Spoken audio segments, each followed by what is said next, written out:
Hello everyone, welcome to जेकी पाठशाला।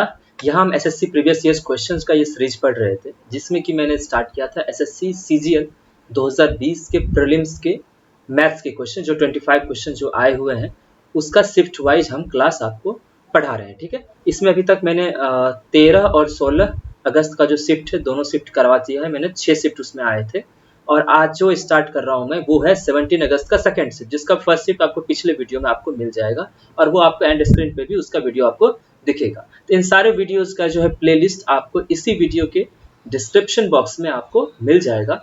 दूसरा क्या है कि 100 कंसेप्ट जो मैथमेटिक्स के हैं मैं पढ़ा रहा हूँ, जिसपे एसएससी लगातार क्वेश्चन पूछ रही है, उसका भी आपको जो है प्लेलिस्ट आपको इसी वीडियो के डिस्क्रिप्शन बॉक्स में मिलेगा। ओके, तो पहला चीज ये है कि 2-3 डायरेक्शन है, इंस्ट्रक्शन है आपके लिए। वो ये है कि आप जब भी ये क्वेश्चन लगाएंगे, आप मेरे साथ लगाओगे, ये हर दिन सुबह 8 बजे मिलता है। ठीक है, तो इसको क्या करना आप कि पहले जैसे पहला क्वेश्चन जैसे आपको अभी दिख रहा है तो इसको पॉज करना, खुद से ट्राई करना और फिर देखना, जब आ जाए आंसर फिर आप ट्राई करना, फिर देखना कि हम इसको किस तरह से अटेम्प्ट ले रहे हैं और उससे भी जो कुछ हो सके आप सीखिएगा। ठीक है, हम जो है इसको कोशिश करेंगे कि जो बेस्ट तरीका हो सकता है और जो बेस्ट मेथड जो कि कम समय में आपको इसका आंसर दे, जो आसानी से शॉर्ट तरीके से आप इसका आंसर ला सके, वो बताने की आपको कोशिश करूंगा। और दूसरा क्या है कि उसको पूरी तरह से समझाऊंगा कि आखिर वो तरीका हमने क्यों अपनाया। ओके, तो जो भी नए हैं हमारे चैनल पे, आप जरूर इस चैनल को सब्सक्राइब कर लीजिए और हमारे वीडियो को जरूर आप जल्द से अभी आप जरूर इसको लाइक कर दो और शेयर कर दो जो भी लोग आप पढ़ रहे हो। ओके, तो चलिए स्टार्ट करते हैं आज की क्लास। तो जो पहला क्वेश्चन है आपको दिख रहा होगा वो है आपका डीआई से। ओके, तो डीआई से पहला क्वेश्चन दिया हुआ है, तो डीआई से देखते हैं क्या कह रहा है। आपको यहाँ जिला दिया हुआ है, ठीक है, सब पूर्व उत्तर पश्चिम दक्षिण सब में पुरुष शिक्षक कितने हैं और महिला शिक्षक कितने हैं, ये सारा डाटा आपको दिया हुआ है। अब देखिए पूछा क्या है, देखते हैं। आपको बोला 5 जिलों में महिला शिक्षकों की औसत संख्या कितनी है। तो महिला शिक्षक कौन है, ये सारे, और इनको 5 जिला में पूछ रहा है, तो 3 2 5 जिला के बारे में बता रहा है। तो सबको जोड़ के बाय 5 कर दोगे तो वो आंसर हो जाएगा। मैं कर देता हूँ, ये पहला क्वेश्चन है। तो 5 1 6 5 11 11 9 20 के 0 बाकी 2 7 2 9 5 14 2 16 16 8 24 5 29 के 9 बाकी 2 3 2 5 6 11 5 16 16 5 16 8 24 के 4 बाकी 2 2 2 4 2 6 1 7 1 8, यही हो गया। बाई 5 करना है, ठीक है। तो ये एटलीस्ट 1698 ही आएगा जब इसको आप डिवाइड करोगे। ठीक है, अब चलते हैं हम दूसरी क्वेश्चन की तरफ। ये बहुत ही आसान था, जोड़ना था और औसत के लिए चूंकि 5 था तो 5 से मैंने डिवाइड कर दिया। अब देखते हैं नेक्स्ट क्वेश्चन क्या कहता है।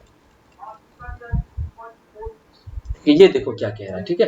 राइट ट्रायंगल एबीसी में एडी एंगल ए का समद्विभाजक है जो बिंदु डी पर बीसी को मिलता है।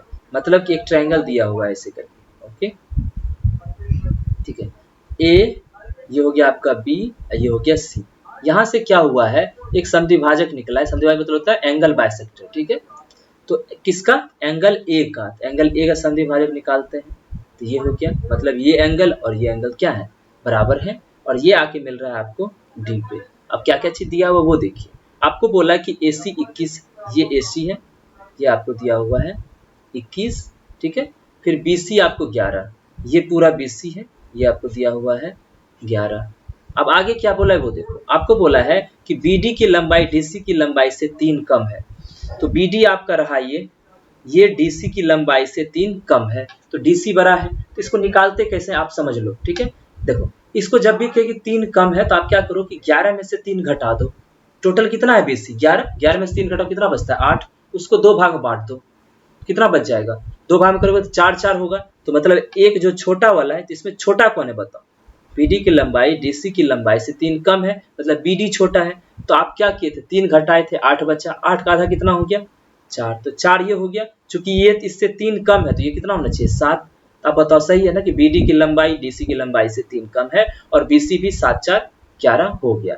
अब क्या समझना है आपको वो देखो, मैं जो कह रहा हूँ वो समझिएगा। आप इसमें प्रॉपर्टी जानते होंगे कि जब हम ABC आपको दिया हुआ है, ठीक है, और यहाँ से कोई AD आया और ये इसका मतलब एंगल बाइसेक्टर है। अगर ये A है और ये B है, A लेंथ है और ये B लेंथ है, तो यहाँ से क्या होता है कि BD बाई DC ये भी A/B में बढ़ता है। ये आप जानते हो कि नहीं जानते हो, BD बाई DC भी क्या होता है A/B में बढ़ता है, इसी रेशियो में बढ़ता है। तो इसका अर्थ कैसे निकालेंगे यहाँ से, तो यहाँ से देखेंगे चूंकि रेशियो में बढ़ता है तो अगर 7 का वैल्यू यहाँ देखो, क्योंकि यहाँ बी से बी कंपेयर कर रहे हैं और ए से ए बढ़ता है, तो 7 का वैल्यू 21 दिया हुआ है। कितना दिया हुआ है? 21। तो कितना मल्टीप्लाई किए हैं? तो 3 से 7 या 21 होता है।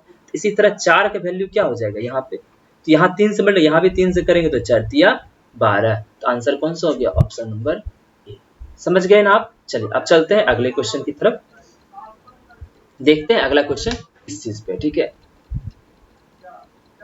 अगला क्वेश्चन भी क्या है आपका, ये दिया हुआ है आपको डीआई का। ये देखते हैं क्या कह रहा है। देखो अब क्या हो गया कि टोटल जो विभिन्न व्यय में, मतलब कोई काम हो रहा होगा तो उसमें क्या होगा, अलग अलग तरह के खर्च आए। ठीक है, तो उस खर्च का को डिग्री में दिखाया गया है। तो अब एक बताओ कि पूरा एक पॉइंट के अराउंड ये कितना डिग्री होता है? 360 डिग्री। ठीक है, इसी 360 डिग्री में कुछ यहाँ ऐसे ऐसे करके सब बट गया है कुछ कुछ पार्ट में। जैसे ये एंगल कितना है? 70 डिग्री, ये कितना है? 45 डिग्री, इसी तरह से 80, 60 और 105 डिग्री।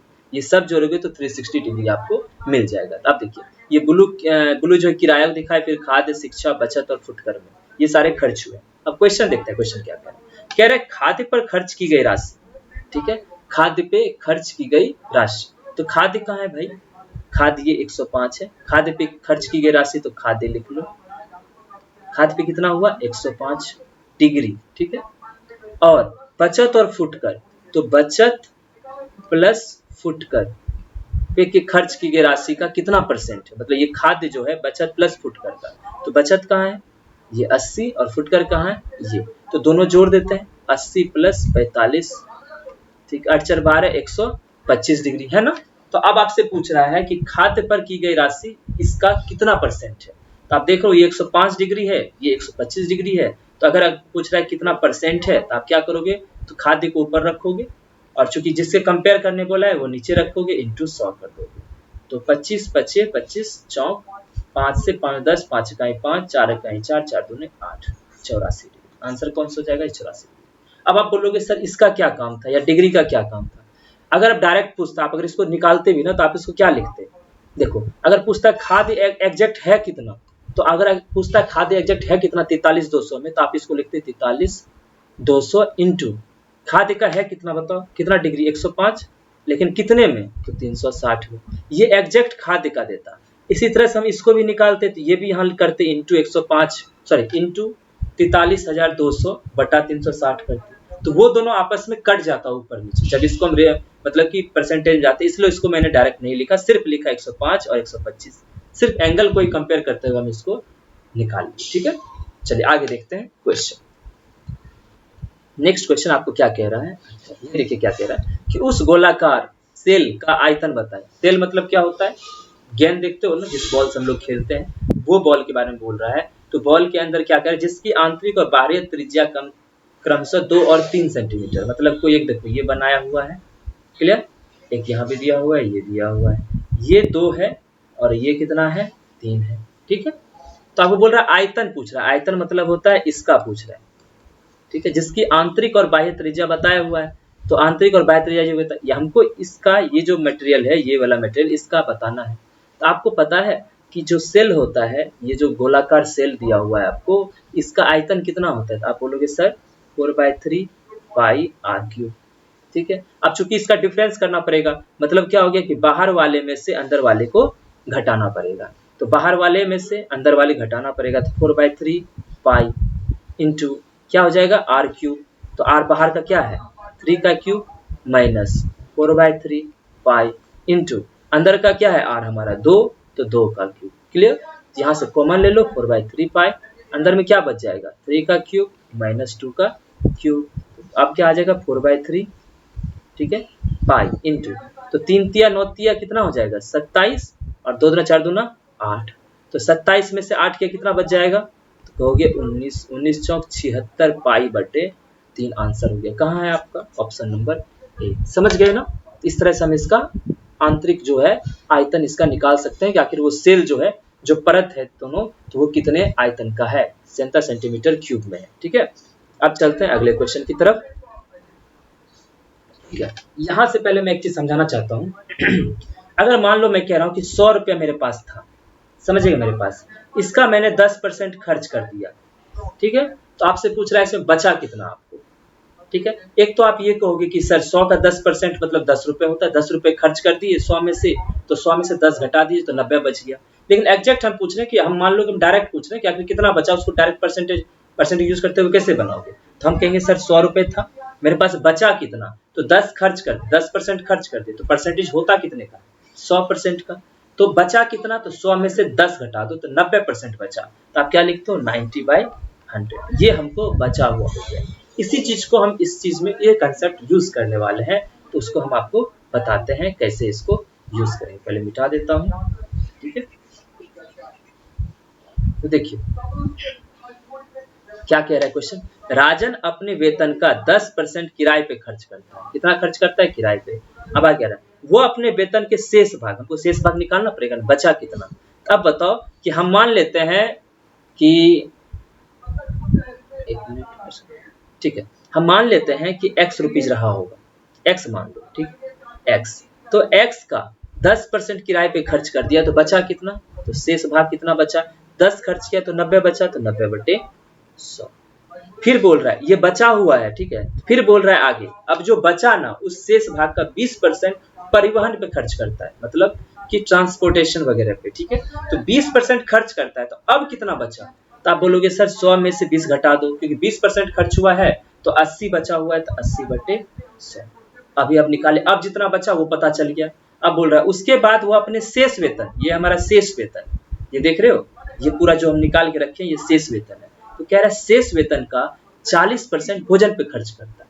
अब 40% अगर भोजन पे खर्च कर दिया तो अब बचा कितना, तो आप बोलोगे सर 60/100, क्योंकि 40 किया है तो 60% बचा, 60% का क्या होता है 60/100। फिर देखो क्या रहा है, इसके अलावा वह शेष राशि का, अब हमारे पास ये टोटल शेष हो गया, अब इतना ही रुपए तो बचा हुआ है, जो खर्च कर रहे हैं उसको निकालते जा रहे हैं, तो जो बच रहा है वही हम निकाल रहे हैं, ये बचा हुआ पार्ट है। तो अब बोल रहा है वो शेष राशि का 80% विभिन्न बिलों पर खर्च करता है। फिर वो 80% खर्च किया तो उसको अब कितना बचा, चूंकि 80% खर्च किया, बचा कितना 20%, इसका 20% उसको बच गया, ठीक है। ये हमारा अंत में बचा हुआ रुपए है। अब देखो वो क्या करता है, वो क्या करता है, जो बचा हुआ रुपए है ना, वो बैंक में 5000 रुपए जमा करता है और शेष 1480 रुपए अपने स्वयं के छोटे मोटे खर्च के लिए रखता है। तो मतलब क्या हो गया कि अब जो बचा हुआ रुपए है उसमें से 5000 रुपए कहाँ जमा कर दिया, वो जाके बैंक में जमा कर दिया, और 1480 और जो था बचा हुआ उसको अपने पास रख लिया। मतलब एग्जैक्ट में कितना बचा हुआ था, तो जो 5000 रखा जाके जमा किया और 1480 जो अपने जेब में रखा, तो टोटल उसके पास कितने बचे हुए थे। तो आप बोलोगे सर इसमें जोड़ दीजिए इसको, तो 5000 और 1400 जोड़ोगे तो कितना हो जाएगा 6480 रुपए।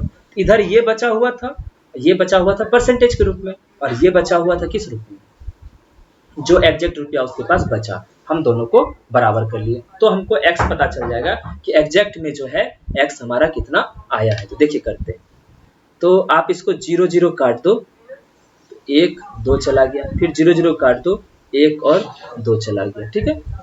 अब देखते हैं काट के, कटेगा कटेगा, हाँ कटेगा, देखो 9 से काटते हैं इसको, 9 से 9 से 63, 9 दूना 18, 720 हो गया, 6 दूना 12, बरछक 72 हो गया।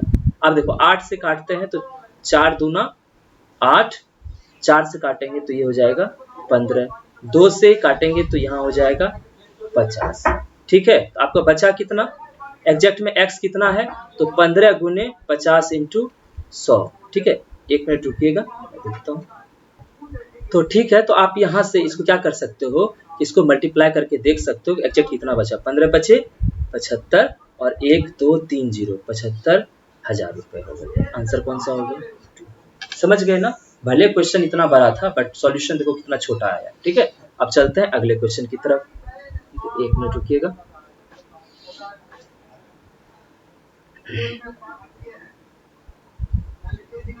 ठीक है, अब देखते हैं, तो ये हो गया आपको, ठीक है। अब चलते हैं अगले क्वेश्चन की तरफ, अगला देखते हैं 6। अब देखो यहाँ पे क्या दिया हुआ है, पहले क्वेश्चन पढ़ लेते हैं फिर देखते हैं क्या कह रहा है। किसी टंकी में पानी के 2 नल लगे हुए जो खाली टैंक को क्रमशः 12 घंटे और 18 घंटे में भर सकते हैं। मतलब 12 घंटे में भर सकता है और दूसरा क्या 18 घंटे में भर सकता है। यह देखा गया कि टंकी की तली में एक जगह रिसाव है। मतलब क्या हो गया कि एक टंकी आपको ऐसे करके दिया हुआ है, यहाँ से 2 नल लगा हुआ है, ठीक है।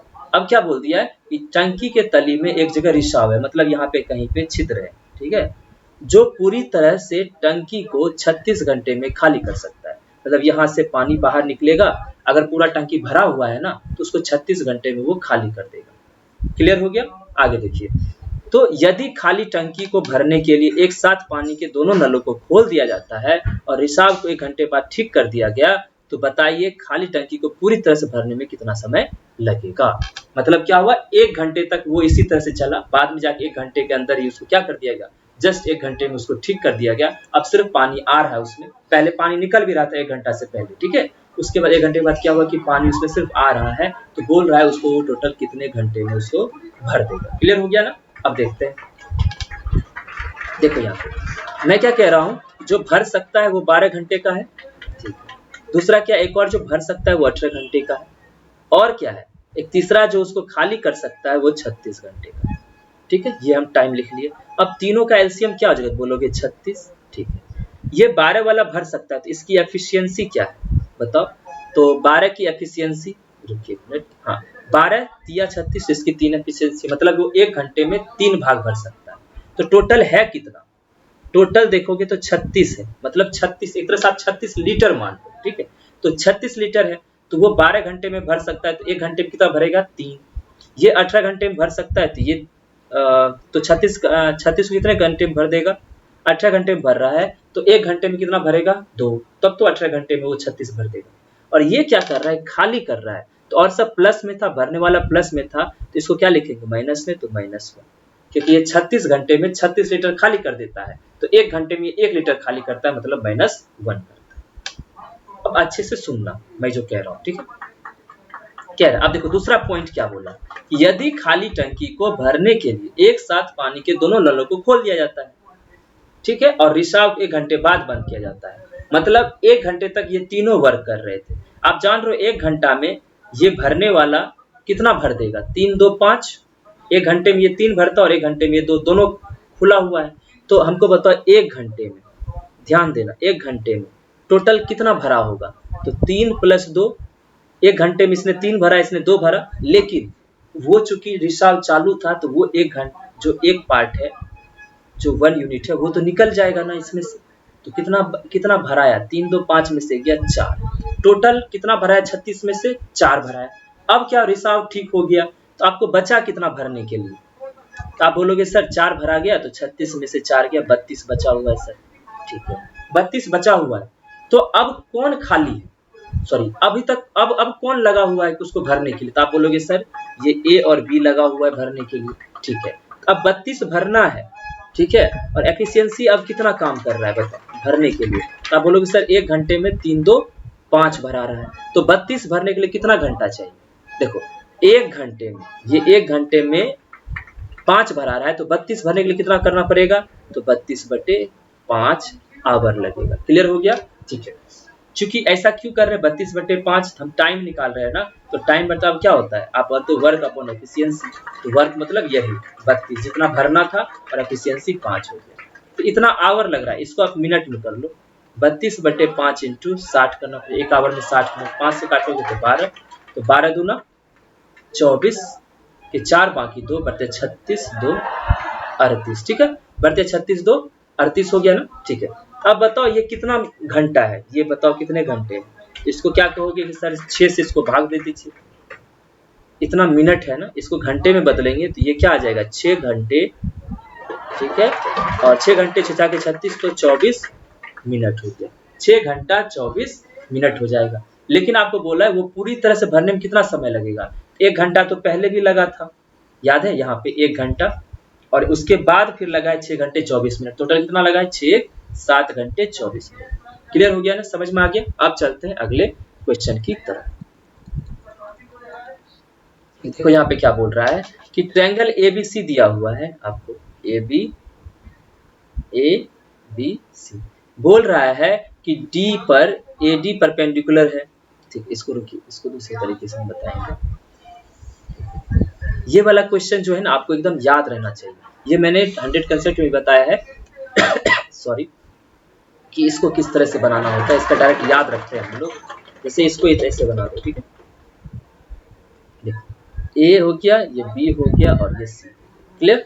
ठीक। अब देखो क्या कह रहा है, एडी परपेंडिकुलर है, ये एडी परपेंडिकुलर है। ठीक है, उसके बाद बोला है कि एई जो है एंगल ए का समद्विभाजक है। एंगल ए जो है ना, इसको एई बांट रहा है, मतलब ये एंगल और ये एंगल बराबर है। समझ गए? उसको समद्विभाजक कहते हैं। आपसे क्या पूछा है, एंगल बी बता दिया 62 डिग्री, ठीक है, एंगल सी बता दिया 36 डिग्री। इसका एक फॉर्मूला होता है, आपसे पूछा है डी ए ई, मतलब आपसे ये वाला एंगल पूछा है डी ए ई। तो ये जो एंगल होता है इसका फॉर्मूला होता है half into angle B minus angle C. ठीक है, तो आपको पता है हाफ इंटू एंगल बी कितना दिया हुआ है आपका 62 degree minus 30 degree, sorry 30 degree 36 degree. ठीक है, तो 62 में 36 कितना बच जाएगा 26/2 मतलब 13 डिग्री। तो कितना आ जाएगा 13 डिग्री। ये वाला फॉर्मूला याद रखना। जब भी एक परपेंडिकुलर होगा उस एंगल से सामने वाले बेस पे, और उसी एंगल का अगर मान लो एंगल बाइसेक्टर ड्रॉ होता है, तो उस परपेंडिकुलर और एंगल बाइसेक्टर के बीच का एंगल जो होता है बेस वाले दोनों एंगल के डिफरेंस का आधा होता है। बेस वाले आधार वाले दोनों कोनों का अंतर का आधा होता है। समझ गए? अब चलते हैं अगले क्वेश्चन की तरफ। ठीक है, तो यहाँ आपसे पूछ क्या रहा है, देखिए x cube plus 1/x cube पूछ रहा है, x cube plus 1/x cube. तो कुल मिला के आपको x प्लस 1/x निकालोगे तो उसका क्यूब करोगे तो आपको ये मिल जाएगा। तो x तो आपको यहाँ से निकालना पड़ेगा। ठीक है, सब में x से डिवाइड कर दो, क्या बचेगा x minus root 11 plus 1/x बराबर 0। तो यहाँ से क्या आ जाएगा x प्लस 1/x बराबर रूट 11। हमको चाहिए क्यूब, तो आप जानते हो कि अगर x प्लस 1/x बराबर a होता है तो x cube plus 1/x cube क्या होता है बताइए, a cube plus 3a, a cube minus 3, sorry a cube minus 3a। यहाँ a मेरा क्या है, यही 11 है, रूट 11 है। तो x प्लस 1/x अगर ये है तो x cube plus 1/x cube क्या हो जाएगा, तो a क्यूब मतलब रूट 11 का क्यूब। तो रूट 11 का क्यूब मतलब क्या, रूट 11 3 बार मल्टीप्लाई होगा, तो रूट 11 इंटू रूट 11, तो 11 रूट 11 माइनस 3 इंटू रूट 11, क्योंकि a मेरा क्या है रूट 11, 11 में से 3 गया 8 रूट 11। आंसर कौन सा हो जाएगा, ऑप्शन नंबर 2। ये बहुत सिंपल था। चलते अगले क्वेश्चन की तरफ, अगर आपको फॉर्मूला याद है तो। ठीक है, देखिए यहाँ क्या कह रहा है, बिंदु P Q R S T इस क्रम में केंद्र O पे स्थित है, मतलब इसी क्रम में P के बाद Q, Q के बाद R, R के बाद S, S के बाद T। यदि G व TS व्यास PR के समानांतर है। इतना समझ में आ गया कि PR और TS क्या है, समानांतर है। तो पहले हम इसको फिगर बना लेते हैं। ठीक है, देखो ये सर्कल हो गया। इसमें पहली बात PR क्या है, व्यास है, मतलब डायमीटर है, तो हम इसको ड्रॉ कर देते हैं। ये रहा P और R। ठीक है, तो P के बाद Q आता, यहाँ होता PQR, चूंकि ये सब एक क्रम में है तो PQR यहाँ कहीं S रहा होगा और यहाँ कहीं T रहा होगा, तब तो ये दोनों समानांतर मतलब पैरेलल हो जाएंगे। तो क्या बोल रहा है, TS और PR समानांतर है। अच्छा, समानांतर का क्या क्या फॉर्मूला होता है, एक तो होता है ये एंगल बराबर होना चाहिए, प्रॉपर्टी। दूसरा क्या होता है कि देखो ये एंगल और ये एंगल बराबर होती है, थीटा तो ये भी थीटा। दूसरा है कि ये अगर थीटा है ये अल्फा है, तो थीटा प्लस अल्फा क्या होता है 180 डिग्री। ये आप जानते ही होंगे। ठीक, अब देखते हैं करके। आपको बोला कि आर क्यू टी 58 डिग्री है, तो आर क्यू टी कहाँ है भाई, आर क्यू टी देखते हैं, एक मिनट मैं पेन कलर चेंज कर लूँ। आर क्यू और टी, ये आपको कितना दिया हुआ है 58 डिग्री। तो आप पूछ रहा है आरटीएस का मान बताइए, आरटीएस कहाँ है भाई, आरटीएस मतलब आपसे बोल रहा है इसका मान बताइए, इसको हम मान लेते हैं। ठीक, ये नहीं पता है थीटा मान, चलिए देखते हैं कैसे पता चलेगा। ठीक, अब आप क्या करो कि आप P को T से मिला दो।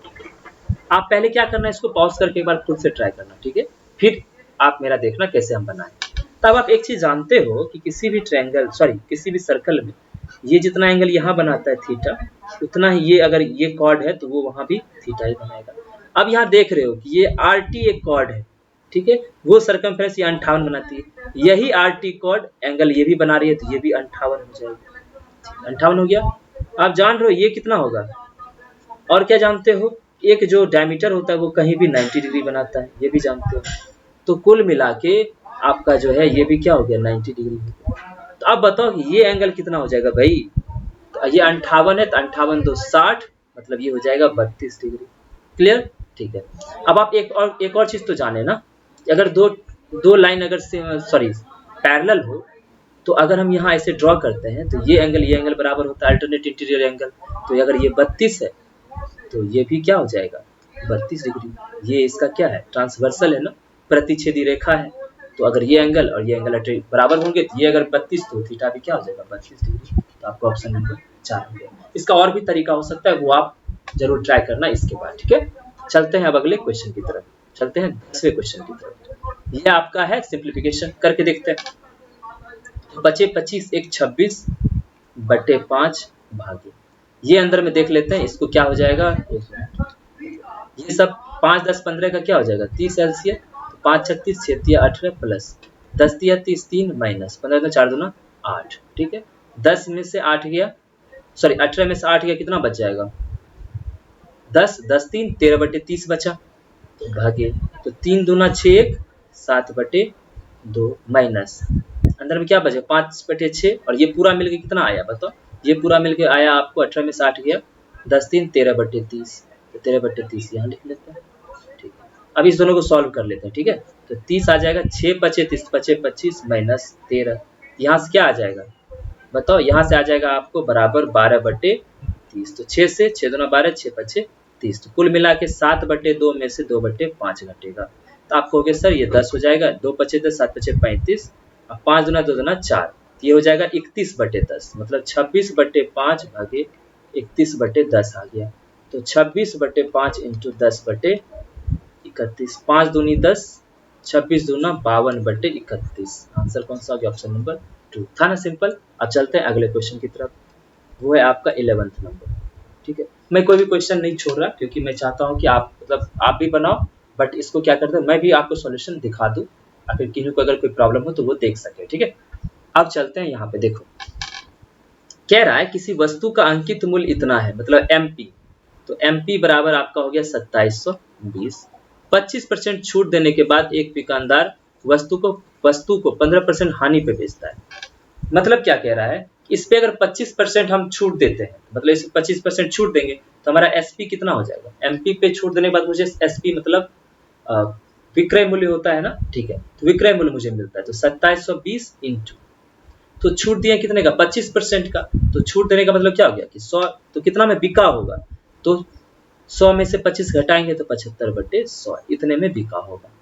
लेकिन अब देखो अब क्या कह रहा है, हम सीपी मान लेते हैं एक्स, सीपी क्या मान लिए एक्स, लेकिन इस पे हमको कितने परसेंट का हानि हुआ है।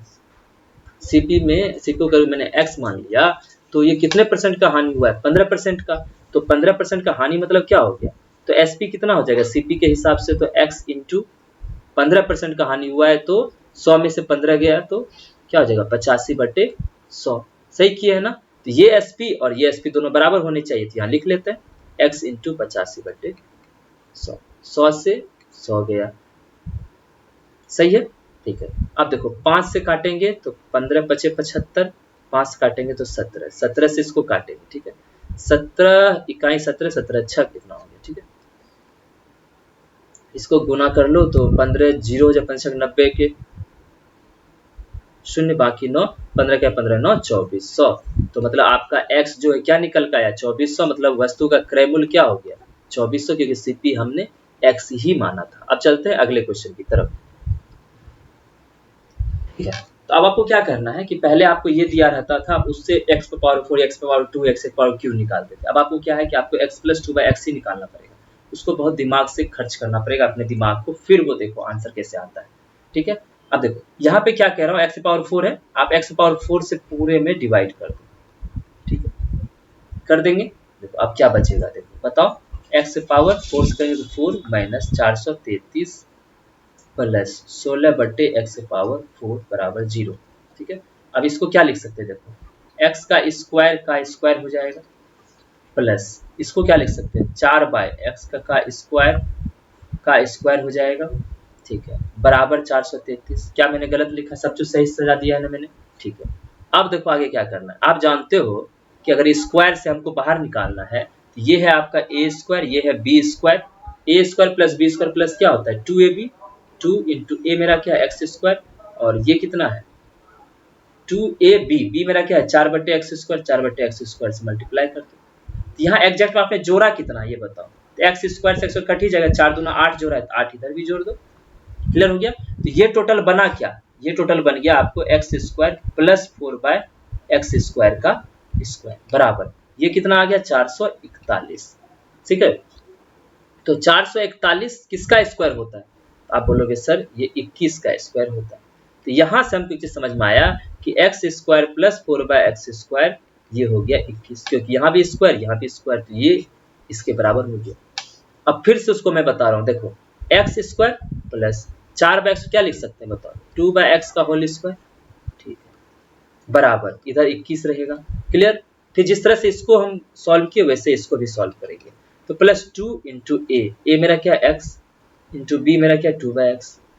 ठीक है, अब देखो यहाँ पे कितना जोड़ है एग्जैक्ट में, पहले तो यही था ना, सिर्फ इतना और ये था, अब इसमें ये जोड़ 2 दूना 4, तो इधर भी 4 जोड़ना पड़ेगा, 21 4 25 हो गया। तो अब एग्जैक्ट में इक्वेशन क्या बना देखिए, ये पूरा ये क्या है, किस चीज का इक्वेशन, तो आप बोलोगे सर x प्लस 2/x का होल स्क्वायर का। ठीक है, और ये 25 है तो इसको किसका स्क्वायर लिख सकते, 5 का स्क्वायर, तो यहाँ से क्या आ गया x/2/x क्या आ गया 5, क्योंकि इसका स्क्वायर बराबर 5 का स्क्वायर, ये दोनों 5 और बराबर होने चाहिए।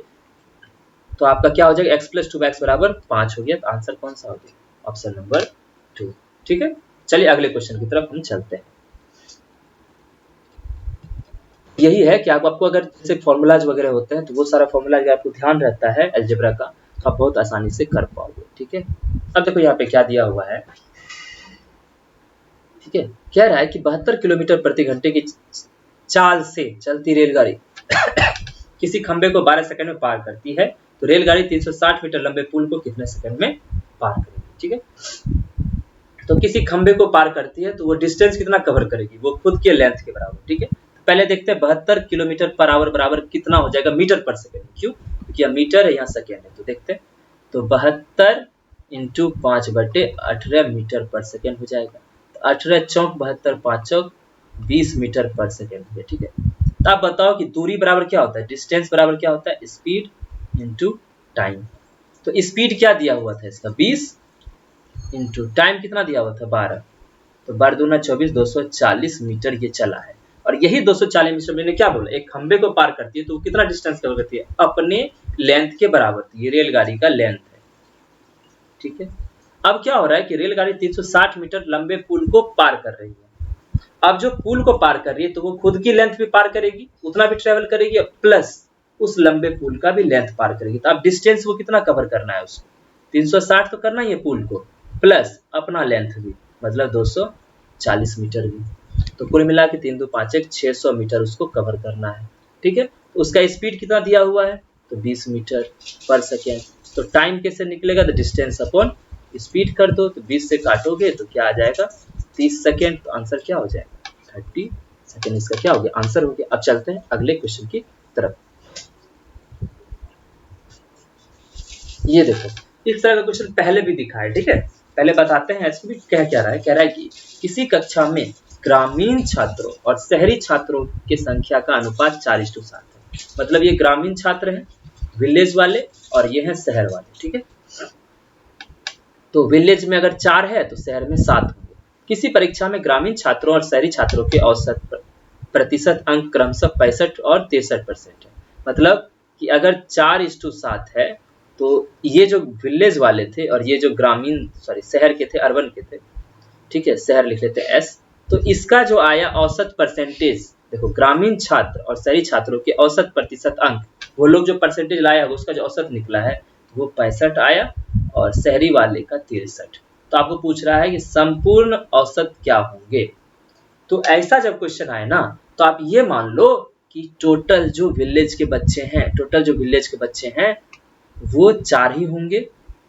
ठीक है, और जो शहर के हैं वो 7 ही होंगे। ठीक है, ये मैंने पिछले क्लास में भी जो मैंने इतने सारे क्लास पढ़ाए हैं उसमें एक जगह ये क्वेश्चन था और उसको मैंने आपको ये बता रखा है कि आपको यही मानना होता है। क्यों, क्योंकि अगर इसको किसी भी चीज मान लो 4x या 7x ही मानते तो वो x और x कट जाता है, इसलिए हम डायरेक्ट 4 और 7 ही मान लेते हैं। ठीक है, अब बताओ कि अगर ये 4 थे ये 65 थे, ठीक है, टोटल कितने बच्चे हो गए, टोटल बताओ कितना बच्चे हो गए। तो आप बोलोगे सर 4 विलेज का 7 इसका, तो 7 4 11 हो गए। लेकिन अब बताओ टोटल अंक परसेंटेज में होंगे कितने, तब तो उसको टोटल से डिवाइड करेंगे तो हमको टोटल औसत मिलेगा। तो टोटल अगर निकालना पड़ेगा तो 4 बच्चे के 65% है, तो सॉरी एक बच्चे का 65% है ना, औसत मतलब क्या होता है एक का, तो आप 4 का कितना हो जाएगा 4 इंटू 65 प्लस 7 इंटू 63। क्लियर हो गया?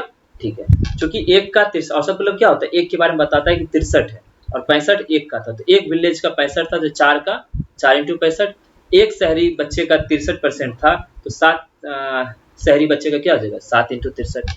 अब कर लो 65 दूना 30, 13 दूना 26, 260, सच्छक 42 और सत्या 21, 441। एक 6 बाकी 1, 4 1 5 2 7। ठीक है, अब इसको 11 से डिवाइड करना पड़ेगा, सही किया है ना मैंने, सत्या की बाकी 2, सच्छक, ठीक है।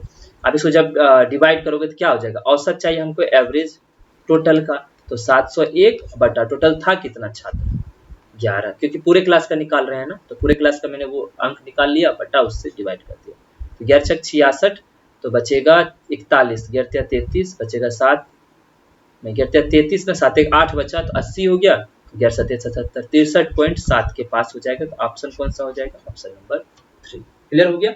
अब चलते हैं अगले क्वेश्चन। तो ये चीज आप ध्यान रखना, ये नहीं कि आप 4x मान लिए 7x मान लिए, बहुत डिफरेंट हो जाएगा, ठीक है, आपको कैलकुलेशन में फंस जाओगे। आपको क्या करना है, तो 4 और 7, ये इसलिए बोल रहे हैं जब भी आप 4x 7x मानते भी ना और जब उसको एवरेज में लाते, जैसे यहाँ पे क्या करते, जस्ट बता दे रहा हूँ, अगर यहाँ x इंक्लूड है तो यहाँ x होता है, यहाँ भी x होता, यहाँ भी x होता है, यहाँ भी x होता है, जब ये जोड़ते तो यहाँ x होता है, मतलब ऊपर x, देखो मैं बता रहा हूँ, देखो यहाँ अगर x मान लेते तो ये भी 7x हो जाता, जब जोड़ते तो 11x हो जाता, यहाँ भी 4x और 7x, यहाँ भी x, यहाँ भी x, ये भी x हो जाता, यहाँ भी x हो जाता और नीचे भी x, x कट जाता है ना, तो हम डायरेक्ट ही 4 और 7 क्यों ना मान लो, तो x करते रहे। समझ गए बात? चलते हैं अगले क्वेश्चन की तरफ। देखिए 15वां क्वेश्चन, ठीक है, तो 15वां क्वेश्चन तो आप डायरेक्ट समझ रहे हो, साइन ए बराबर अगर हाफ है, साइन ए बराबर हाफ है, तो एंगल ए बराबर कितना हो गया 30 डिग्री। अब वही 30 डिग्री आप से पुट कर दो, tan 30 कितना होता है 1/√3 और cot 30 कितना होता है √3 बटे √3 इंटू 1 प्लस cos मतलब 1 का साइन होता है और cosec 30 कितना होता है 2, क्या होता है 2। अब इसको सॉल्व कर लो, तो इसको हटाएंगे तो √3 नीचे लेंगे, 1 माइनस ये √3 इंटू √3 क्या हो जाएगा 3, ठीक है, नीचे तो यही रह जाएगा √3 इंटू 2 1 3, तो यहाँ क्या हो जाएगा -2 बटे √3, ये ऊपर वाला का सॉल्व हो गया, नीचे ही मल्टीप्लाई होगा √3 इंटू 3, तो √3 इंटू 3 तो 3 3 3 जा 9 -2/9 आपका आंसर हो गया, जो ऑप्शन नंबर ए में रखा हुआ। ठीक है, अब चलते हैं अगले क्वेश्चन की तरफ। 16 में भी आपको क्या दिया हुआ है, एक DI दिया हुआ है, आपको बोल दिया है 1000 टन में। ओके, अब देखो क्या रहा है, कह रहा है किन वर्ष में बिक्री में उसके पिछले वर्ष की तुलना, मतलब कि इस साल जो बिक्री हुआ है उसको पिछले वर्ष की तुलना में 25% से अधिक की वृद्धि हुई है। तो कैसे पता करेंगे, देखो मैं क्या कह रहा हूँ, 100 हो गया, ठीक है, जैसे कंपेयर कैसे करते हैं, मान लो पिछले वर्ष में ये रहा होगा, अगले वर्ष में 135 हो गया, ठीक है, तो 100 का 25% कितना हो जाएगा 25, ठीक है, तो बताओ क्या ये एक्चुअल में अगले साल कितना का वृद्धि हुआ है, तो 35% का, लेकिन इसका क्या हो गया, हमको बोल रहा है 25% अधिक है क्या, तो हम बोलेंगे हाँ, यहाँ 125 से अधिक है ना 135, तो हाँ हो गया। मतलब क्या कहना है कि पिछले वर्ष के 25% से अधिक होना चाहिए, तो हम पिछले वर्ष का 25% निकाल लेंगे, उसको देखेंगे कि उसका डिफरेंस जो है उससे ज्यादा है या नहीं है, अगर है तो वो भी काउंट कर लेंगे, अगर नहीं है तो नहीं काउंट करेंगे। ठीक है, तो 15 का तो काउंट करने की जरूरत नहीं, 16 का करते हैं, तो बताओ 1000 का 25% कितना हो जाएगा, तो बोलोगे सर 250, इन दोनों का डिफरेंस कितना है 290, ये ज्यादा है कि नहीं है, तो आप बोलोगे हाँ सर है, तो 16 में जो बिक्री हुआ है, क्योंकि इससे मतलब है ही नहीं, बिक्री के बारे में बोल रहा है, तो 1290 जो पिछले वर्ष के 25% से ज्यादा वहां क्या हुई है बिक्री हुई है। समझ गए? अब अगला देखते हैं, 17 भी देख लेते हैं, अच्छा ऑप्शन भी देख लेंगे, ठीक है, तो 16 तो कहीं है ही नहीं ऑप्शन में, एक ही से चेक करके हो गया। ठीक है, देखो क्यों मैं बोल रहा हूँ, 2016 तो कंफर्म हो गया आंसर होगा, 16 कहीं है, यहाँ भी नहीं है, यहाँ भी नहीं है, यहाँ भी नहीं है, एग्जैक्ट में सिर्फ एक ही आंसर हो जाएगा। क्लियर? ऐसे भी मार के हम आगे बढ़ सकते हैं, बट आप 2018 का चेक कर देते हैं आपको। तो अब बताओ कि 2018 का चेक करना है तो पिछले वर्ष से, तो पिछले वर्ष का 25% क्या हो जाएगा बताओ, 1100 इंटू 25/100, ये कट गया, 25 इकाई 25 के 5 बाकी 2, 25 का 25 2 275, और दोनों का डिफरेंस निकाल कितना 350, एग्जैक्ट में 350 भरा है, हमको इससे ज्यादा चाहिए 275, 350 ज्यादा है कि नहीं है, तो बोलोगे हाँ सर है, 1100 का 25% 275 है, तो क्या उससे ज्यादा है कि नहीं, वृद्धि हुआ है कि नहीं हुआ? तो बोलोगे हाँ सर हुआ है, 2018 भी होगा। ठीक है, ऐसे हम एक बार में मार लेते हैं 2016 एक ही ऑप्शन है। ठीक है, अब चलते हैं अगले क्वेश्चन की तरफ। चक्रीय चतुर्भुज के बारे में बोल रहा है, देखते हैं क्या कह रहा है। पहला एक चक्रीय चतुर्भुज है एबीसीडी, इस प्रकार AB वृत्त का व्यास है। ठीक है, ऐसे कर दो। ठीक है, AB व्यास है, मतलब AB डायमीटर है, AB और CD कहीं डाल दो ऐसे करके। ये पैरेलल नहीं है, जरूरी नहीं है पैरेलल है। ठीक है, जस्ट मैंने डाल दिया ABCD, ये चक्रीय चतुर्भुज हो गए। और ये हमारा डायमीटर है, ध्यान रखना। ओके, देखिए आप क्या कह रहा है, एंगल ADC बराबर 145 डिग्री। एंगल ADC ये पूरा 145 डिग्री। ठीक है, 145 डिग्री। कह रहा है BAC कितना हो जाएगा। तो पहले एक बात बताओ कि जब भी आपको डायमीटर दे तो आप एकदम पक्का ध्यान रखना कि जरूर ये 90 डिग्री कहीं हमसे बनवा रहा होगा, 90 बनवा रहा होगा। तो अब मैं क्या कर रहा हूँ, इस D को B से मिला देता हूँ। और बताओ, मिला दिया। ठीक है, अब देखना अच्छे से। ओके, देखो जैसे ही मिलाए तो ये एंगल कितना हो जाएगा, 90 डिग्री। लेकिन टोटल कितना 145 है, तो ये एंगल कितना हो जाएगा बताओ। ये एंगल अगर वो 90 है, ये इतना है, तो ये कितना हो जाएगा। आप बोलोगे सर 145 टोटल था तो 90 घटा दीजिए, तो ये 55 डिग्री हो जाएगा। ठीक है, अब क्या बोल रहे हैं, एंगल BAC कहाँ है, BAC ये इसको मिला दो।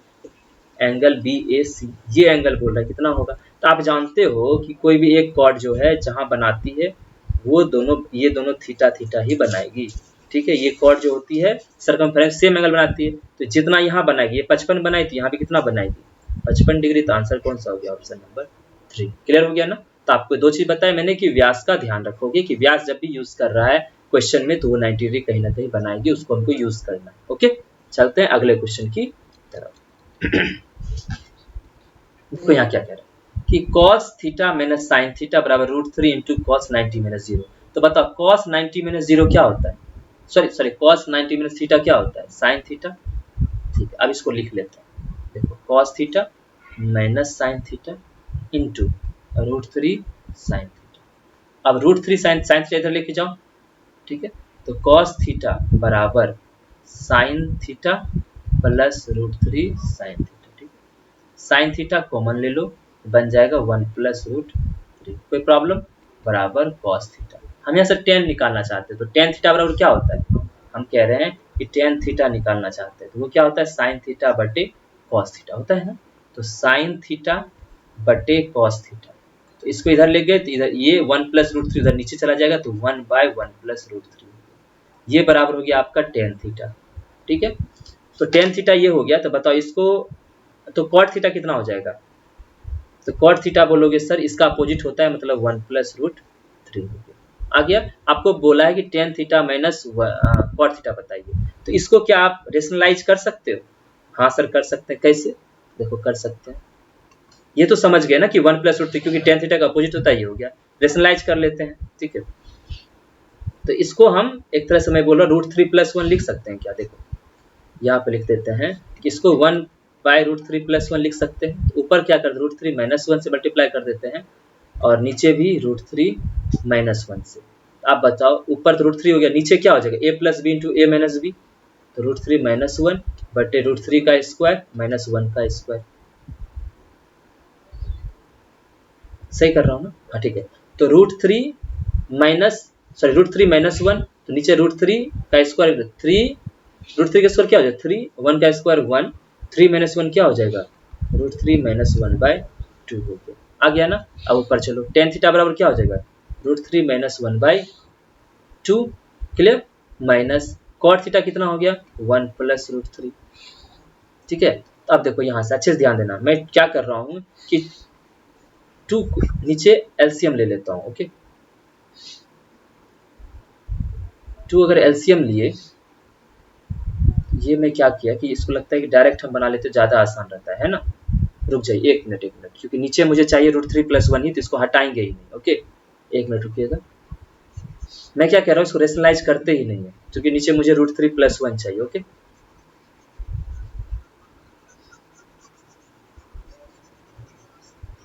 ठीक है, देखिए मैं क्या कर रहा हूँ, करना है, चूंकि मुझे यहाँ आंसर मैंने नहीं देखा, चूंकि नीचे रेशनलाइज किया हुआ नहीं है, तो रेशनलाइज करेंगे ही नहीं। ठीक है, तो यहाँ tan थीटा बराबर क्या हो जाएगा, 1/1 प्लस √3 माइनस यहाँ क्या हो जाएगा, -1 प्लस √3। क्लियर, ठीक है। अब नीचे वही रख लो, क्योंकि इसलिए मैंने बोला क्योंकि नीचे देख रहे हो 1 + √3 रखा, रेशनलाइज किया ही नहीं, मैं भी नहीं करूंगा, तो 1/√3 नीचे आ जाएगा एलसीएम, यहाँ 1 हो जाएगा माइनस, अब चूंकि ये एलसीएम में है तो ये इससे मल्टीप्लाई हो जाएगा, तो यहाँ आ जाएगा 1/√3 का स्क्वायर, ठीक है। तो यही जाके उससे मल्टीप्लाई हो जाएगा, तो 1 + √3 × 1 + √3, 1 + √3 का स्क्वायर, तो बराबर 1 माइनस इसका स्क्वायर करने क्या हो जाएगा, a + b का a² प्लस √3 का स्क्वायर 3 प्लस 2ab मतलब 2√3/1 + √3। अब देखो यहाँ से माइनस से जब मल्टीप्लाई 1 माइनस 3 माइनस 2√3, तो -1 + 1 गया, और यहाँ आ जाएगा 1 + √3, माइनस कॉमन ले लोगे तो ऊपर क्या बच जाएगा 3 + 2√3 बटे 1 + √3, देख रहे हो ना, तो यही आंसर हो गया ऑप्शन नंबर 3, ठीक है। वो नीचे देखा नहीं क्योंकि नीचे रेशनलाइज नहीं किया, तो हम भी नहीं करेंगे, ओके।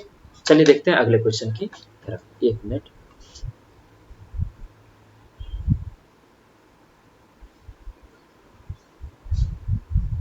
अब करते हैं नेक्स्ट क्वेश्चन, ठीक है। देखिए ये हमारा कौन सा था, 17वां था, 18वां था ना, अब 19वां देखते हैं क्या कह रहा है, देखो अच्छे से ध्यान से देखना क्या कह रहा है, ओके। कह रहा है ए बी से इतना रुपए की राशि, मतलब 1,60,000 की राशि 10% वार्षिक साधारण ब्याज की दर पे उधार लेता है, ठीक है। 10% के वार्षिक ब्याज पे, तो एक साल में उसको उसका 10% चुकाना होगा। उसी समय वह यह राशि सी को चक्रवृद्धि ब्याज पर के समान पर दर पर 2 वर्ष के लिए उधार दे देता है। क्या किया कि ए जो है बी से रुपए लिया, कितना, 1,60,000, किस दर पे, साधारण ब्याज के दर पे। अब क्या किया, वो उससे रुपए लिया और वो वही रुपए आगे बढ़ा दिया किसके पास, सी के पास, किस पे, सीआई पे। तो एग्जैक्ट बात है इसमें, सीधी सी बात है, अगर हम साधारण ब्याज पे लिए हैं और चक्रवृद्धि ब्याज पे लगा दिए हैं, तो मेरे पास क्या होगा, मान लो 100 रुपये हम लिए और उसको अपने से 10% पे लिए तो 10 रुपये बना, लेकिन उसको हम 100 रुपये को क्या किए कि दूसरे चक्रवृद्धि ब्याज पे दे दिए, तो ऑब्वियस सी बात है चक्रवृद्धि ब्याज जो आएगा वो साधारण ब्याज जितना उसको देना है, मतलब चक्रवृद्धि ब्याज जो आएगा और जो साधारण ब्याज आएगा, चक्रवृद्धि ब्याज साधारण ब्याज से ज्यादा होगा, ये तो आप अच्छे से जानते हो। चक्रवृद्धि ब्याज में लगातार प्रिंसिपल जुड़ता जाता है, फिर उसका रेट निकलता है, ब्याज आता है, समझ गए ना। तो देखिए क्या, अब हमको क्या कह रहा है कि ब्याज को उसने एक और दिमाग लगाया कि अर्धवार्षिक रूप से चक्रवृद्धि ब्याज पे लगा दिया, ठीक है। पहले तो लगाया था मतलब कि साल उससे लिया साल के दर पे, लेकिन इधर क्या किया, चक्रवृद्धि ब्याज को अर्धवार्षिक लगा दिया, मतलब हाफ ईयरली। तो संपूर्ण लेन देन में ए द्वारा प्राप्त मिश्र धन क्या होगा, तो ए द्वारा प्राप्त मिश्र धन ज्ञात करें।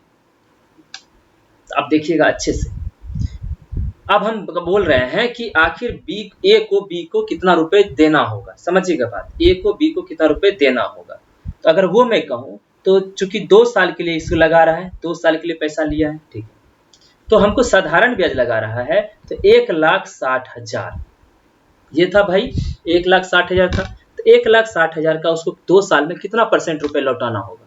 तो आप बोलोगे सर कि 10% एक साल में, तो 2 साल में कितना हो जाएगा, 10 दूना 20%, तो उसको इसका 20% लौटाना होगा। क्लियर हो गया, यहाँ काट दो, यहाँ काट दो, 16 दूना 32,000, ये उसका क्या बना, एसआई बना है। लौटाएगा, जब वो लौटाने जाएगा तो उसको 1,60,000 भी प्लस ये रुपए दोनों जोड़ के लौटाना होगा। तो ये तो हो गया बात कि उसको ये एसआई देना होगा, किसको, ए को बी को, ठीक है, ए देगा जाके बी को देगा। लेकिन अब ए ने क्या दिमाग लगाया, जो पैसा लेके आया था उसको कहाँ भेज दिया, चक्रवृद्धि ब्याज पे सी को दे दिया। अब हम देखते हैं सी से वो कितना रुपए कंपाउंड इंटरेस्ट लेगा, देखना ध्यान से, ठीक है। अब क्या हो गया कि वो उसको रुपए दिया कितना है, तो बोलोगे सर 1,60,000, क्लियर, ठीक। अब देखते हैं कि सीआई कितना वहां से ले रहा है, वो सी से, ठीक है। तो बोला है अर्धवार्षिक, तो एक साल का 10% है, तो अर्धवार्षिक मतलब आधे साल का कितना हो जाएगा, 5%, मतलब 5/100। लेकिन ये चूंकि कितने साल का टर्म है बताओ, 2 साल में देखना है, तो 2 साल में आधा साल कितना है, एक साल में आधा साल कितनी बार आता है, 2 बार, आधा आधा करके एक साल बनता है, तो 2 साल में कितनी बार आएगा, तो 4 बार। इसको हमको 4 बार ऐसे करना पड़ेगा, 2 3 4, और परसेंटेज क्या होगा, 5/100, सब जगह 5/100% के हिसाब से हम निकालेंगे। अब हम देख लेते हैं सीआई कितना बनेगा, ठीक है। देखो, तो अगर इसका 5/100 करेंगे, 1,60,000 का 5/100, तो 0 0 कटेगा, 16 × 80 8,000 रुपए आ गया, ठीक है। अब फिर देखो, फिर यहाँ से 5/100, तो ये 8,000 हो गया, लेकिन अब इसका भी 5/100 करेंगे तो 100 से 8 40 400 हो गया। क्लियर? ठीक है। अब यहाँ से भी 5/100 करेंगे थर्ड टर्म में भी, जब करेंगे तो ये भी 8000 हो जाएगा। अब इसका करेंगे 5/100 तो 400, और इसका करेंगे तो इसका 400, इसका करेंगे 5/100, क्योंकि देखिए क्या होता है कि आपको इससे पहले जितना चीज था सबका 5/100 निकाल के यहाँ रख दो, तब 400 का 5/100 क्या हो जाएगा 20। क्लियर हो गया? अब देखिए फिर नेक्स्ट फिर 5/100 करोगे। क्लियर? तो 1,60,000 पर कितना हो जाएगा 8000। अब एक मिनट देखो, पेन चेंज कर, देखो अगले साल का मैं बता रहा हूँ। तो इसका कर लिए, अब इसका निकालो 5/100 तो बोलोगे सर 400, इसका भी 400, इसका भी 400। ठीक है। अब ये 400 का 5/100 कितना आ जाएगा 20, इसका भी 20 और इसका भी 20, और 5/100 इसको करोगे तो कितना आ जाएगा 1। ठीक है। अब टोटल सीआई कितना बन गया बताओ? ये पूरा टोटल सीआई हो गया जो उसको मिल रहा है, लेकिन वो लौटा कितना रहा है 32,000, तो उसको बचा कितना बताओ? बचा कितना वो देखो बताते। ठीक है। तो 8,000 8,000 8,000 8,000 8 चौक 32,000। ठीक है। तो इतना में से हमको 32,000 घटाना ही था, तो मैंने क्या कर दिया, इस 8,000 32,000 यहाँ से कैंसिल कर दिया। तो जो उसके पास बच रहा है, जो उसके पास बच रहा है वो नीचे का है। ठीक है। ये पूरा पार्ट देख लो, ये पूरा पार्ट बच रहा है। तो बताओ 400 कितनी बार आए, 1 2 3 4 5 6 6 चौके 2400, और 20 1 2 3 4 4 दूनी 8 80, और 1 रुपया और है 1, तो 2481 रुपये उसके पास रह रहा है, जो आंसर का है ऑप्शन नंबर 4। क्लियर हो गया ना? ठीक। अब चलते हैं अगले क्वेश्चन की तरफ। अगर नहीं समझ में आया हो तो आप इसको थोड़ा सा पीछे रिवाइंड करके भी एक बार देखना, तो दोबारा समझ में आ जाएगा। फिर भी नहीं आए तो जरूर मुझे मैसेज करना। ठीक है। कमेंट जरूर करना। ठीक है। चलिए देखते हैं अगला क्वेश्चन। यहाँ देखो क्या कह रहा है कि छात्रों की कुल संख्या दिया हुआ है 1400, उसके बाद विभिन्न पाठ्यक्रम हैं, और मतलब पाठ्यक्रम मतलब सिलेबस है, जो अलग अलग क्लास है उसमें अलग अलग टाइप के बच्चे हैं, तो वो कितना कितना परसेंट किसमें बच्चे हैं 1400 का। यहाँ कहने का अर्थ बीबीए जो कोर्स है उसमें 13% बच्चे हैं, बीएससी गणित में 20%, ऐसे करके भौतिकी फिजिक्स वगैरह सब में बताया हुआ है कि किसमें कितना परसेंट बच्चे हैं। अब हमको देखते हैं क्या कह रहा है। और उसके बाद बता दिया कि जैसे कि मान लीजिए बीएससी गणित में 1400 का कितना बच्चा है 20%। ठीक है। उस 20% में से 40% जो है लड़कों की संख्या, क्या है लड़कों की संख्या। क्लियर हुआ? ठीक है। इसको मैं थोड़ा सा छोटा कर दूं। ओके ठीक है, देखते हैं। हाँ देख समझ गए ना आप? देखो यहाँ हो गया, तो बीएससी भौतिक का भी दे दिया, रसायन, और बीएससी और बीए कॉम का भी दे दिया। ठीक है। अब देखते हैं क्या कह रहा है। कह रहा है कि बीएससी गणित में लड़कियों की संख्या, अब बताओ गणित में लड़कियों की संख्या और कंप्यूटर विज्ञान में लड़कों की संख्या का अनुपात ज्ञात करें। तो पहले बीएससी गणित में लड़कियों की संख्या देख लेते हैं। तो टोटल था कितना बताओ 1400। ठीक है। गणित का देख रहे हैं, ध्यान से सुनना समझना, गणित। ठीक है। गणित में 1400 था, तो 1400 का तो बीएससी गणित में कितना परसेंट बच्चे पढ़ रहे थे, तो 20%, तो आप कहोगे सर 20/100। और इस पूरे में से लड़कों की संख्या कितनी थी 40%, तो लड़कियों की कितनी हो जाएगी, क्योंकि हमको लड़कियों के बारे में पूछा है, गर्ल्स के बारे में पूछा है। ठीक है। तो 40% अगर लड़के हैं तो गर्ल्स कितने हो जाएंगे 60%। तो ये हो गया टोटल, पता चल गया बाई। अब आगे देखो किसके बारे में कह रहा है। फिर बोला बीएससी कंप्यूटर विज्ञान, पहले देखते हैं कंप्यूटर विज्ञान है कितना। ये देखो कंप्यूटर विज्ञान में 25% है, तो 1400 का 25%। और इसमें किसके बारे में बोला भाई, तो इसमें बोला है आपको लड़कों की संख्या, तो लड़के कितना है कंप्यूटर विज्ञान में 80%, तो यहाँ लिख देते हैं 80, ये हो जाएगा 80/100। इसी का अनुपात पूछा है, 1400 कटा 100 से 100, 100 से 100, 20 दिया 60, 20 चौक 80, बचे 25, 5 चौक 20, 4 से 4 बच गया कितना 3/5, तो 3:5 रेशियो आ रहा है। तो आप देख लो ऑप्शन में है क्या कहीं 3:5, हाँ है, यही आपका आंसर हुआ। ओके ठीक है। अब देखते हैं नेक्स्ट क्वेश्चन।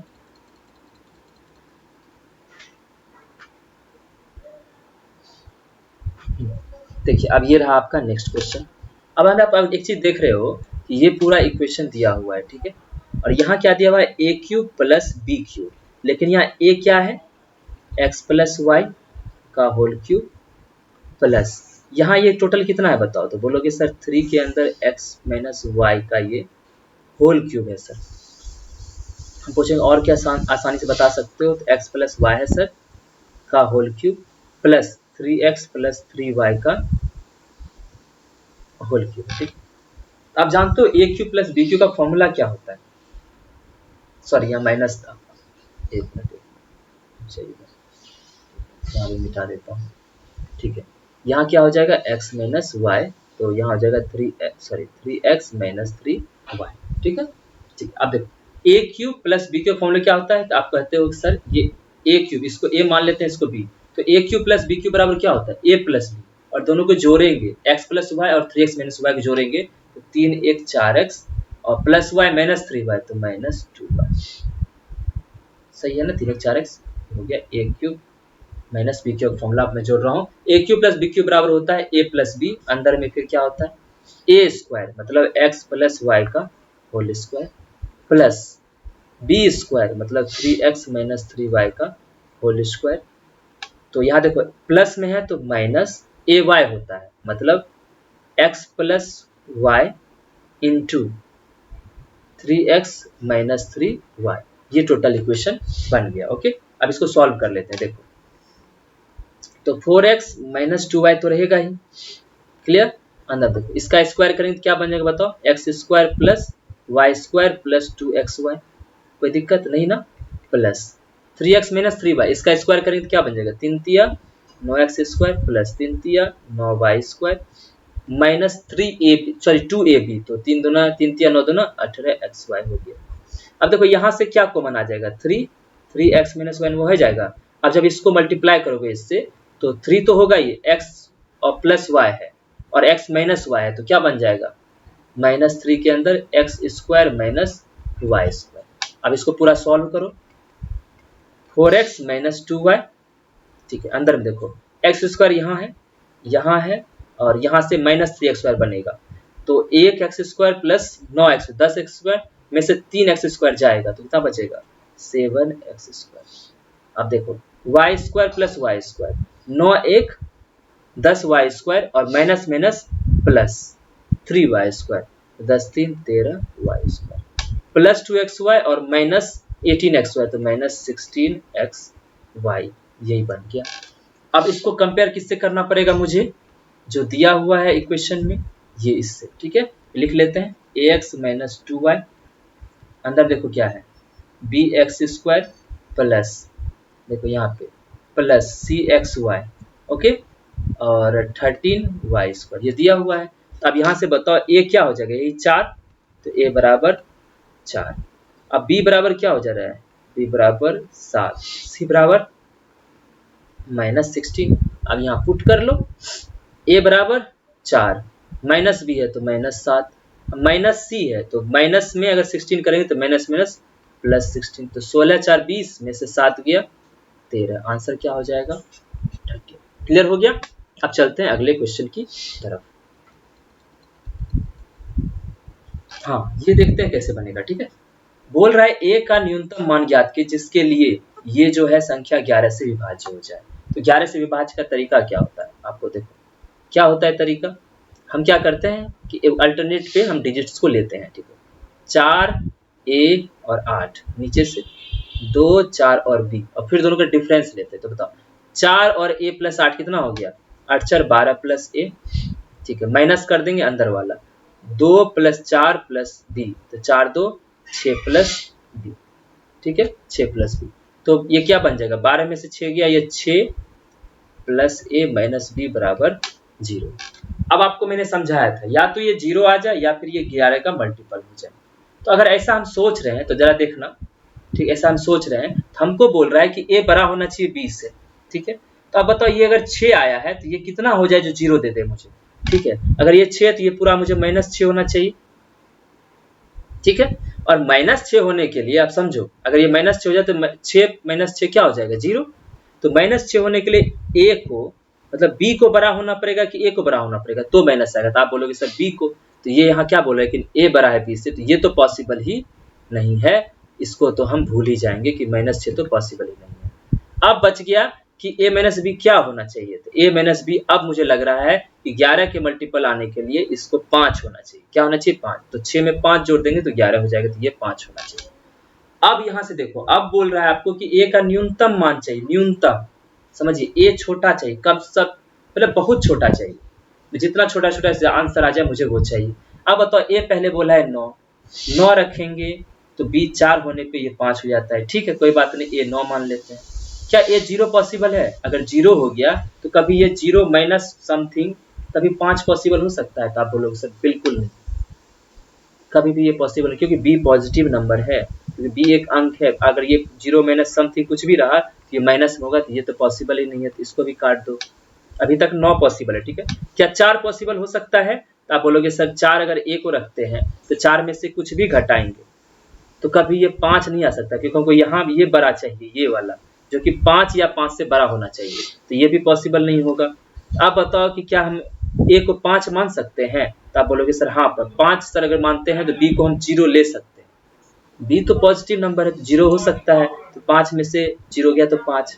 अब a आपका एक 9 आया और एक 5 है आपका, लेकिन चाहिए क्या? a न्यूनतम चाहिए, तो आपका कौन सा यहाँ से आंसर हो जाएगा? तो आप ऑप्शन नंबर 5 के साथ जाओगे तो ऑप्शन नंबर 4 ही आपका आंसर है, क्योंकि दोनों पॉसिबल हुआ 9 और 5, और सबसे मिनिमम लेना था, न्यूनतम लेना था, तो आपने 5 को रख दिया। ठीक है, चलते हैं अगले क्वेश्चन की तरफ। ठीक है, अब बोल रहा है यहाँ पे कि 1.8 और 3.2 के बीच का मध्यानुपात मीन प्रोपोर्शन। तो a और b का मीन प्रोपोर्शन क्या होता है बताओ? mp, ये होता है root under a into b. तो यहाँ से mp क्या हो जाएगा बताओ? Root under 1.8 into 3.2। ओके, देखो अब यहाँ से पॉइंट में दोनों जगह है, अब देखो ऐसे नहीं, मैं समझा देता हूँ। 18/10 लिख सकते हैं इंटू 32/10। ठीक है, तो यहाँ से 1/10 तो बाहर आ गया, अंदर में क्या लिख सकते हैं बताओ? 9 इंटू 2 इंटू 32। ठीक है, तो 1/10 इंटू यहाँ से 9 किसका स्क्वायर है? 3 का, इंटू 32 गुना 64, 64 किसका स्क्वायर? 8 का, 8 बाहर आ गया, 8 या 24 मतलब 2.4 आ गया।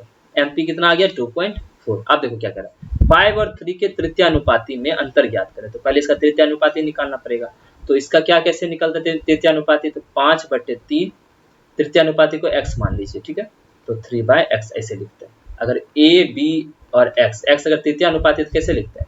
a/b बराबर b/x, तो वही मैंने यहाँ लिख दिया। ठीक है, तो x बराबर क्या हो जाएगा? 3 तिया 9/5, 5 से करो तो 5 इकाई 5, 5 अठे 40। अब इस दोनों का डिफरेंस कितना हो जाएगा? तो आप देख रहे हो यहाँ डिफरेंस कितना आ जाएगा? 0.6। तो आंसर कौन सा होगा? Option number A. समझ गए ना? अब चलते हैं अगले क्वेश्चन की तरफ। और ये तृतीयानुपाती मध्यानुपाती इस तरह का क्वेश्चन मैंने पहले भी क्लास में करवा रखा है, वो आ चुका है आपको एग्जाम में। ठीक है, इससे पहले वाले शिफ्ट में आ चुका था। देखिए यहाँ से अब इसको बनाते हैं। ठीक है, तो एक तो है कि एंगल रख के आप बनाओ, दूसरा मैं इसको वो तो आप रख के बनाने की कोशिश करना, आपसे बने तो बताना। ठीक है, क्या कौन सा एंगल रख के आपने इसे बनाया है, मैं कोशिश कर रहा हूँ कि आइडेंटिटी आपको सॉल्व करके बताऊं। आप देखो एक चीज, आप जानते हो कि 1 + tan स्क्वायर थीटा बराबर sec स्क्वायर थीटा होता है। कोई दिक्कत आपको नहीं ना?